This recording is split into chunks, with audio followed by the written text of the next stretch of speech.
Assalamualaikum warahmatullahi wabarakatuh. Saya Delpa Rizky dari Prodi D3 Kebidanan Universitas Hang Tuah Pekanbaru. Di sini saya akan menjelaskan untuk pengisian manajemen terpadu balita sakit, yaitu MTBS.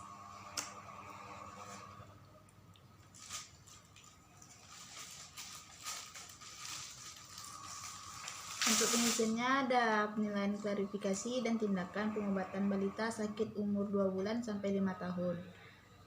Yang pertama kita tanyakan kepada pasien ibu tersebut apakah sebelumnya sudah datang ke klinik untuk pertama kalinya kunjungannya atau kunjungan ulangnya.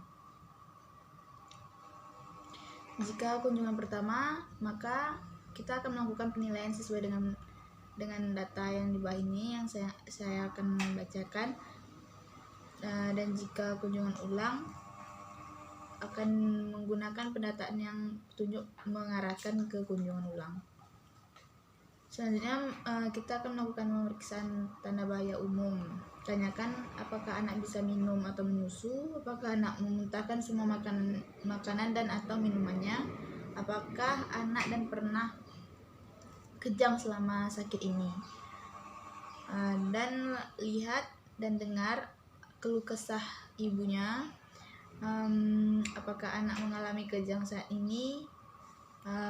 Selanjutnya apakah perlu untuk penanganan segera untuk gejala terhadap salah satu atau lebih tandanya, tidak bisa minum atau menyusu, memuntahkan semua makanan dan minumannya, pernah atau sedang mengalami kejang, gelisah,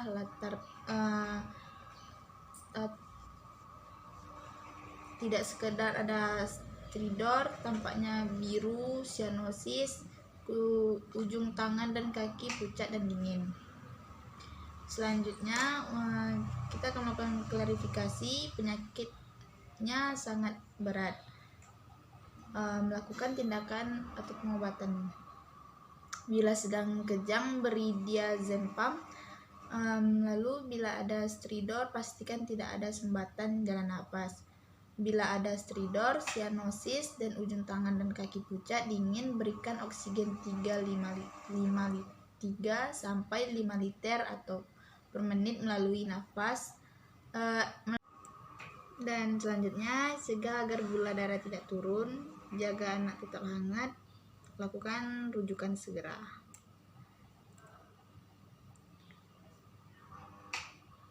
Untuk anak menderita batuk dan atau sukar bernapas, yaitu tanyakan berapa lama, lihat, dengar, dan periksa. Hitung napas dalam 1 menit, lihat apakah ada tarikan dinding dada ke dalam, lihat dan dengar adanya wheezing. Lalu periksa dengan pulsu oximeter jika ada untuk menilai saturasi oksigen. Itu untuk mengklarifikasi batuk atau sukar bernapas.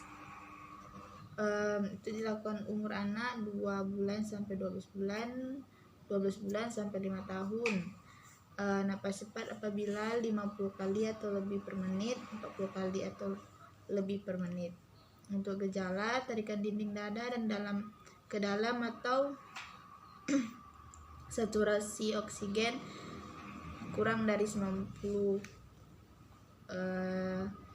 Untuk klarifikasinya, pneumonia berat. Untuk tindakannya, pengobatan, beri oksigen maksimal 2-3 liter per menit dengan menggunakan nasal probe, beri dosis pertama antibiotik yang sesuai, lalu lakukan rujukan segera. Selanjutnya, nafas cepat. Untuk klarifikasinya, pneumonia, tindakan untuk pengobatannya, berikan amoxicillin 2 kali sehari selama 3 atau 5 hari. Lalu beri pelega tenggorokan dan pereda batuk yang aman. Lalu obati wheezing bila ada. Apabila batuk lebih dari 14 hari, lakukan rujuk segera atau untuk pemeriksaan lanjutannya. Nasihati kapan kembali segera, kunjungan ulang 2 hari. Untuk gejala tanda-tanda pneumonia berat maupun pneumonia. Untuk klarifikasi, batuk bukan pneumonia. Tindakan pengobatannya berikan penjaga tenggorokan dan pereda untuk yang aman. Obati penzing bila ada. Apabila batuk lebih dari 14 hari, rujukan untuk pemeriksaan TB dan sebab lain. Nasihati kapan kembali segeranya, kunjungi ulang 2 hari jika tidak ada perbaikan. Untuk anak penderita diare, tanyakan pada ibunya sudah berapa lama, adakah darah dalam tinja, lalu lihat dan raba, lihat keadaan anak apakah tergigit atau tidak sadar, rewel atau mudah marah, lihat apakah matanya cekung, berikan anak minum, tidak bisa minum atau malas minum, haus, minum dengan lahap, cubit kulit perut untuk mengetahui turgor apakah kembalinya sangat lambat, lebih dari 2 detik, lambat masih bernapas, lihat lipatan kulit.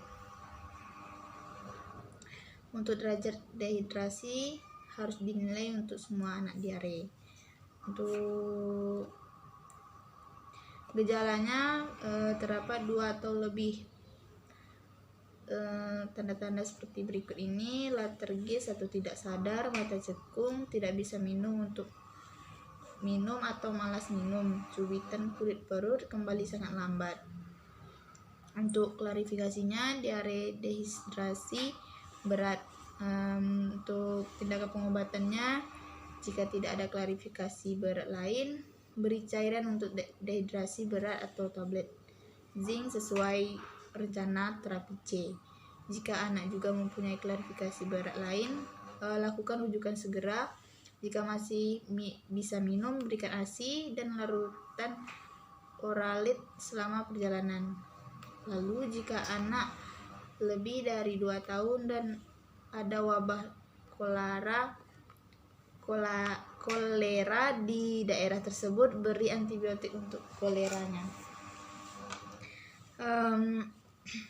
Selanjutnya terdapat 2 atau lebih tanda rewel, mudah marah, mata cekung, haus, minum dengan lahap, cubitan kulit perut, kembalinya lambat. Untuk klarifikasinya itu diare dehidrasi ringan atau sedang. Untuk tindakan pengobatannya, beri cairan tablet zinc dan makan sesuai rencana terapi B. Jika terdapat klarifikasi berat lain, rujukan segera. Jika masih bisa minum, berikan ASI dan larutan oralit selama perjalanan. Lalu nasihati untuk kunjungan ulangnya 3 hari jika ada perbaikan. Lalu tanda-tanda gejala tidak cukup klarifikasikan sebagai diare dehidrasi berat atau ringan sedangnya. Untuk klarifikasi diare tanpa dehidrasi, untuk pengobatannya berikan cairan, tablet zinc dan makanan sesuai rencana terapi A. Nasihati kapan kembalinya, kunjungan ulang 3 hari jika tidak ada perbaikan.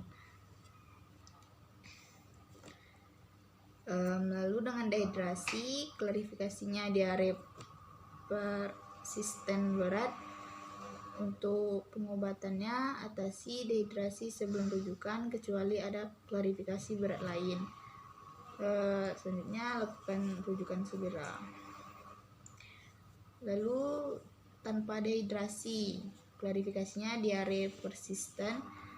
Untuk pengobatannya berikan obat oralit, berikan tablet zinc selama 10 hari berturut-turut. Lalu nasihati pemberian makanan untuk diare persisten. Nasihati kapan kembalinya, Lalu kunjungan ulang 3 hari. Ada darah dalam tinja, klarifikasinya disentri. Untuk pengobatannya berikan Oralit, beri tablet zinc selama 10 hari berturut-turut, nasihati pemberian makan, berikan antibiotiknya sesuai, nasihati kapan kembalinya lagi, lalu kunjungan ulang selama 3 hari.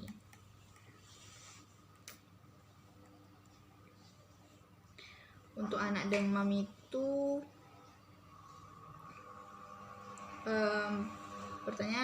pertama tanyakan dulu sudah berapa lama anaknya demam. Jika lebih dari 7 hari, apakah demam setiap hari?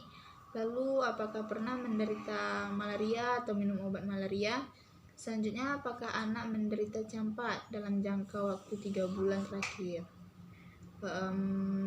Melakukan pemeriksaan, lihat adanya kaku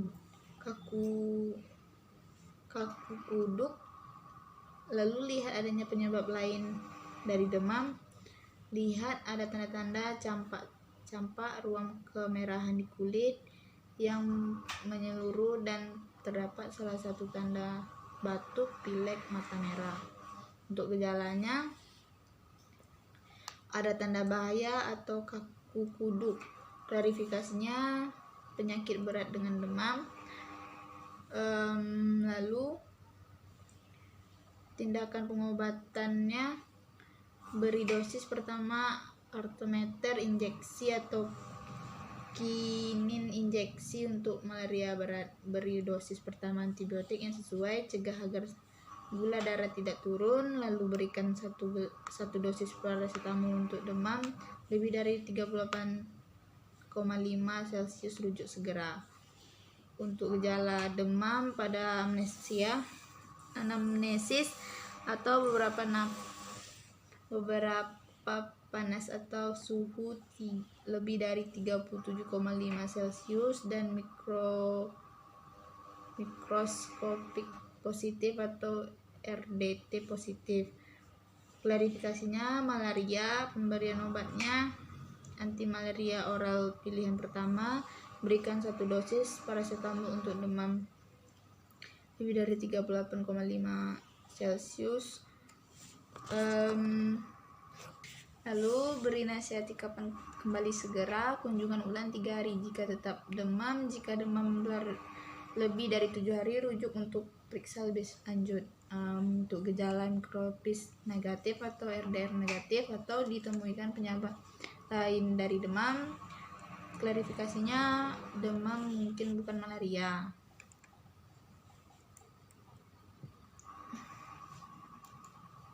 Untuk pengobatannya beri 1 dosis paracetamol untuk demam lebih dari suhunya lebih dari 38,5. Obati penyebab lain dari demam, nasihati kapan kembali segera, kunjungan ulang 3 hari jika demam tetap demam. Jika demam berlanjut lebih dari 7 hari, rujuk untuk penilaian lebih lanjut. Selanjutnya, untuk gejala ada tanda bahaya umum atau kaku kuduk atau usianya kurang dari 3 bulan, klarifikasi penyakit berat dengan demam. Untuk pemberian obatnya beri dosis pertama antibiotik yang sesuai, cegah agar gula darah tidak turun, beri 1 dosis paracetamol untuk demam dengan suhu lebih dari 38,5, lakukan rujukan segera. Untuk gejala tidak ada tanda bahaya umum dan tidak ada kaku kuduk, klarifikasinya demam bukan malaria.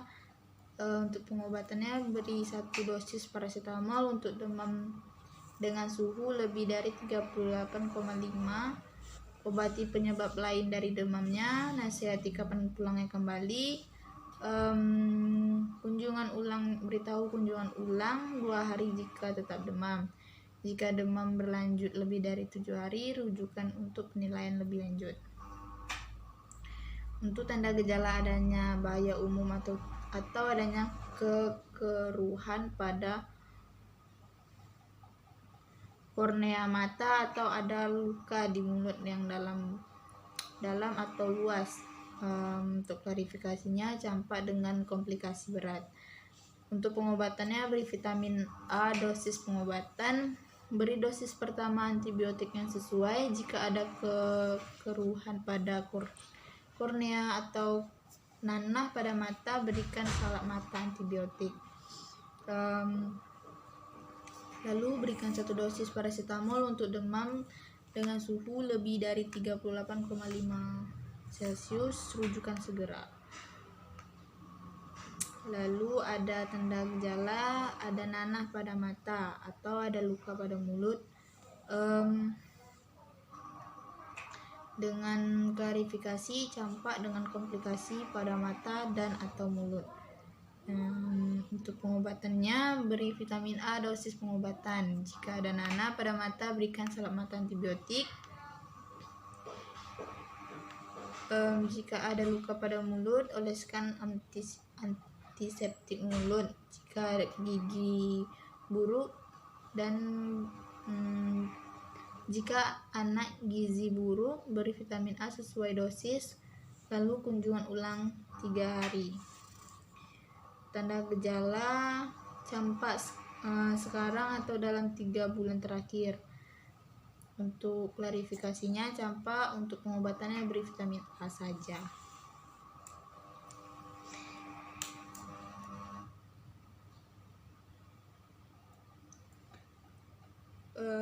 Lalu dengan anak dengan penyakit demam berdarah, dengue, DBD, lalu tanyakan dulu kepada ibunya apakah demam mendadak tinggi dan terus menerus. Lalu tanyakan apakah ada nyeri ulu hati atau anaknya gelisah, apakah badan anaknya dingin, apakah ada muntah. Jika ya ada muntah, maka tanyakan apakah sering, apakah muntahnya dengan darah atau seperti kopi. Lalu tanyakan apakah ada pendarahan di kulit atau hidung atau di BAB-nya. Lalu tanyakan apakah berak berwarna hitam. Tanyakan juga apakah di lingkungan sekitar ada yang terinfeksi DBD. Untuk pemeriksaannya, periksa tanda-tanda syoknya. Ujung ekstremitas teraba dingin dan nadi sangat lemah atau tidak teraba. Lalu lihat pendarahan dari hidungnya atau gusi, lalu bintik pendarahan di kulit. Lalu lakukan uji tornikel bila pasien tidak syok dan tidak ada pendarahan. Untuk ada beberapa gejalanya, yaitu ada tanda-tanda syok atau nyeri ulu hati atau muntah-muntah atau pendarahan kulit hidung atau BAB-nya, atau uji torniket positif. Itu diklarifikasikan demam berdarah, dengue atau DBD. Untuk pengobatannya, jika ada syok, berikan oksigen 2-4 liter per menit dan beri secara cairan intravena sesuai petunjuk. Jika tidak ada syok tapi sering muntah atau malas minum, berikan cairan infus Ringer laktat, Rinves asetat, jumlah cairan rumatan. Lalu jika ada syok, tidak muntah dan masih mau minum, berikan oralit atau cairan sebanyak mungkin dalam perjalanan untuk ke rumah sakit. Lalu berikan dosis pertama paracetamol jika demam tinggi lebih dari 38,5 Celcius dan tidak boleh golongan salisilat dan ibuprofen. Lalu lakukan rujukan segera. Selanjutnya ada gejala demam mendadak tinggi dan terus menerus. Lalu bintik pendarahan di kulit atau uji tourniquet, tidak positif, hasilnya negatif. Itu diklarifikasikan dengan kemungkinan DBD. Untuk tindakannya, beri dosis pertama paracetamol jika demam tinggi lebih dari 38,5 Celcius. Berikan, tidak boleh golongan salisilat dan ibuprofen. Nasihati untuk tidak banyak minum oralit atau cairan lain. Nasihati kapan kembali segera kunjungan ulang 1 hari. Tidak ada satupun gejala di atas. Klarifikasinya, demam mungkin bukan DBD. Untuk tindakan pengobatannya, obati penyebab lain dari demam. Berikan dosis pertama paracetamol jika demam tinggi lebih dari 38,5, jika tidak boleh golongan salisilat dan ibuprofen. Nasihati kapan pulang kembali segera, kunjungan ulang 2 hari jika tetap demam.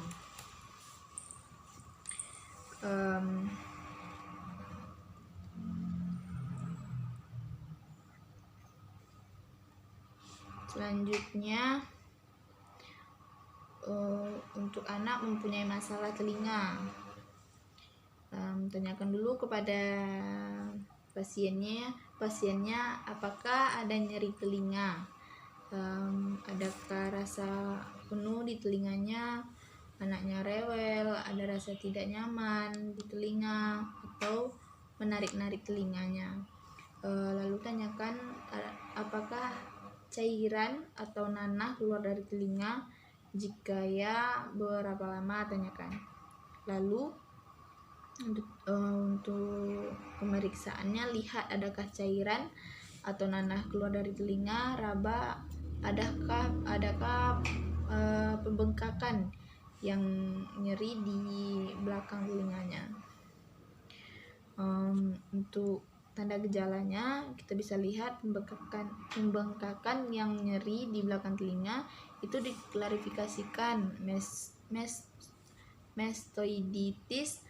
Untuk tindakannya, kita beri dosis pertama antibiotik yang sesuai, berikan dosis pertama paracetamol untuk mengatasi nyerinya, lalu lakukan rujukan segera. Selanjutnya, ada tanda gejalanya, nyeri di telinga, rasa penuh di telinga, tampak cairan nanah keluar dari telinga selama kurang dari 14 hari. Itu didiagnosis, klarifikasikan infeksi telinga akut. Untuk tindakannya, berikan antibiotik yang sesuai selama 7 hari, berikan paracetamol untuk mengatasi nyeri, keringkan telinga dengan bahan penyerap. Lalu bila terdapat cairan keluar dari telinga, beri obat tetes pencuci H2O2 3% dan obat tetes antibiotik yang sesuai. Lalu lakukan kunjungan ulang 5 hari. Selanjutnya, untuk tanda gejala tampak cairan nanah keluar dari telinga dan telah terjadi selama 14 hari atau lebih, itu diklarifikasikan infeksi telinga kronis. Untuk tindakan pengobatannya, keringkan telinganya dengan bahan penyerap setelah dicuci dengan NaCl 0,9% atau H2O2 3%. Berikan tetes telinga antibiotik yang sesuai. Lalu lakukan kunjungan ulang selama 5 hari. Untuk tanda gejala tidak ada nyeri di telinga dan tidak ada nanah keluar dari telinga, itu diklarifikasikan tidak ada infeksi telinga. Tangani masalah telinga dengan ditemukan. Selanjutnya, untuk pemeriksaan status gizi. Untuk pemeriksaannya, kita lihat apakah anak tampak sangat kurus, lihat dan raba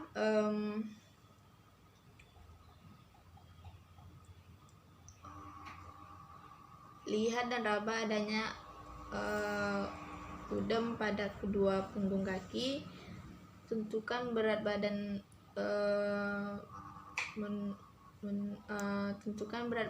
panjang badan dan tinggi badan sesuai dengan umur atau jenis kelaminnya. Untuk tanda gejalanya ada terlihat sangat kurus atau udem pada kedua punggung kaki, atau BB, PB, TB-nya kurang dari 3, atau lilanya kurang dari 11,5 cm. Untuk klarifikasinya, gizi buruk dengan komplikasi, gizi buruk tanpa komplikasi, gizi buruk, lalu ada gizi baik.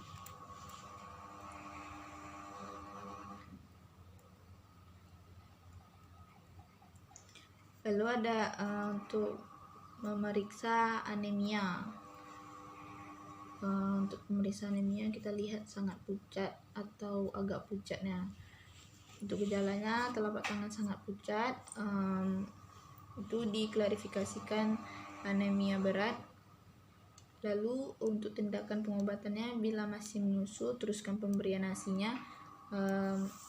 Selanjutnya lakukan rujukan segera.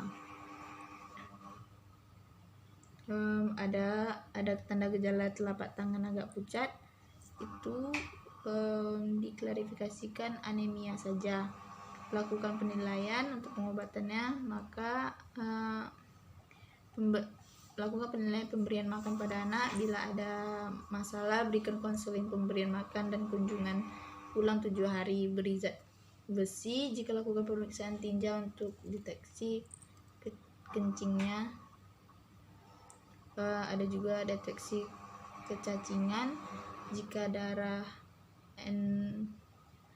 endemis tinggi malaria, periksa dan obati malaria tersebut dahulu. Jika positif, nasihati kembali segera kunjungan ulang 14 hari. Dengan tanda gejala tidak ditemukan tanda kepucatan pada telapak tangannya, itu diklarifikasikan tidak anemia. Untuk pengobatannya, jika anaknya kurang dari 2 tahun, nilai pemberian makanan pada anak. Jika ada masalah pemberian makan, kunjungan ulang 7 hari.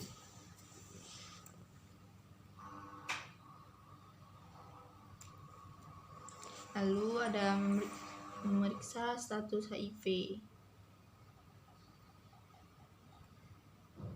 Untuk pemeriksaan status HIV ini bisa kita tanyakan apakah anak sudah pernah tes HIV. Jika pernah, kapan? Apakah hasilnya positif atau negatif? Lalu tanyakan apakah ibu pernah tes HIV. Jika pernah, apakah hasilnya positif atau negatif juga? Lalu tanyakan apakah anak memiliki orang tua kandung dan atau saudara kandung yang terjangkit penyakit HIV atau meninggal karena penyebab penyakit HIV ini. Lalu tanyakan apakah anak masih mendapat ASI. Untuk pemeriksaannya, kita bisa memeriksa apakah ada bercak putih di rongga mulut. Jika ibu dan atau anaknya belum tes HIV, anjurkan tes HIV. Untuk klarifikasi penyakitnya itu, ada infeksi HIV terkonfirmasi, ada diduga terinfeksi HIV, lalu terpajan HIV, lalu ada kemungkinan bukan infeksi HIV. Mungkin bukan infeksi HIV itu tanda gejalanya tes HIV pada ibu dan anak yang negatif.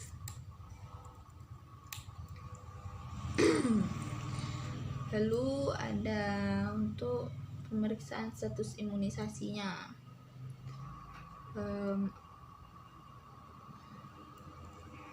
Bisa kita buat jadwal imunisasinya. imunisasi dasar, imunisasi lanjutan.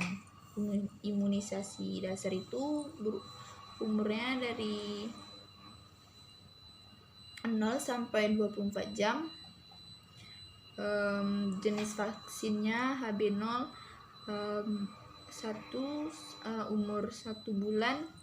Jenis vaksinnya BCG atau polio 1.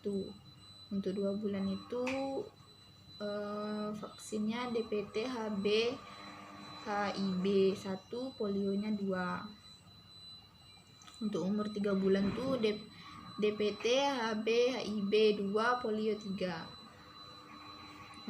Umur 4 bulan DPT HB HIB 3, polio 4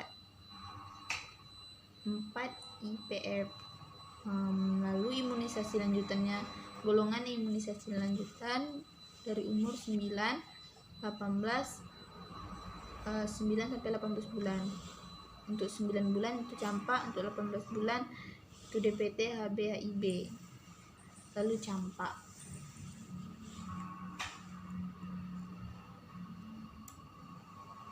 Untuk pemberian vitamin A-nya, setiap jadwal suplementasi setiap Februari dan Agustus. Umur 6 bulan sampai 11 bulan. Ada 100 IU kapsul biru. Kalau untuk umur 12 bulan sampai 59 bulan itu ada 200.000 IU kapsul merah.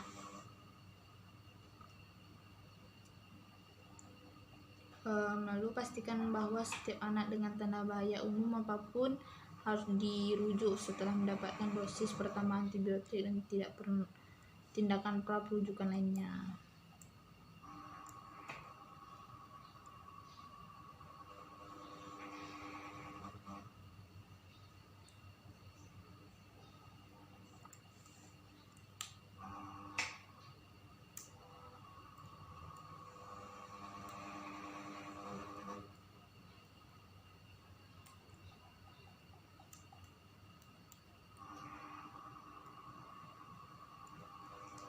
Untuk pengobatan, lakukan langkah-langkah dalam tindakan pengobatan yang telah ditetapkan dalam bagian penilaian dan klarifikasi.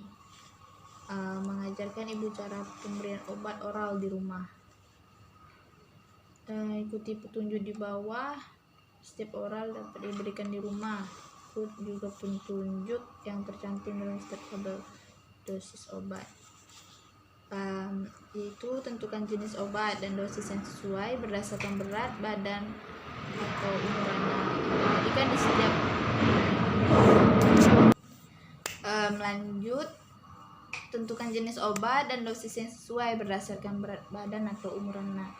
Karena di setiap pemberian obat itu ada untuk keterangan jenis obatnya, dosis yang sesuai berdasarkan berat anaknya dan umur anak. Selanjutnya, menjelaskan alasan pemberian obat. Peragakan bagaimana cara membuat suatu dosis. Perhatikan cara ibu menyiapkan sendiri atau dosisnya. Mintalah ibu memberikan dosis pertama pada anak bila obat harus diberikan di klinik. Terangkan dan jelaskan cara pemberian obat dan tuliskan pada label obatnya.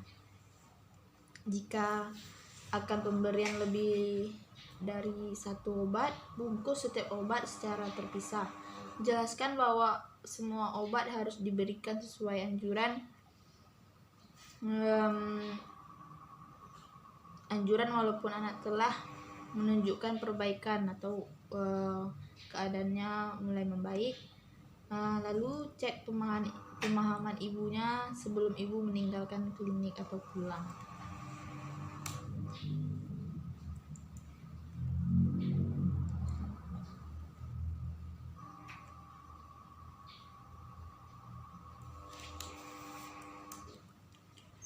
Jadi sebelum ibunya pulang ke rumah meninggalkan klinik, jadi kita wajib untuk memberikan pemahaman, pengertian pada ibunya, mengajarkan untuk cara pemberian obatnya kepada anaknya. Jadi segitulah penjelasan tentang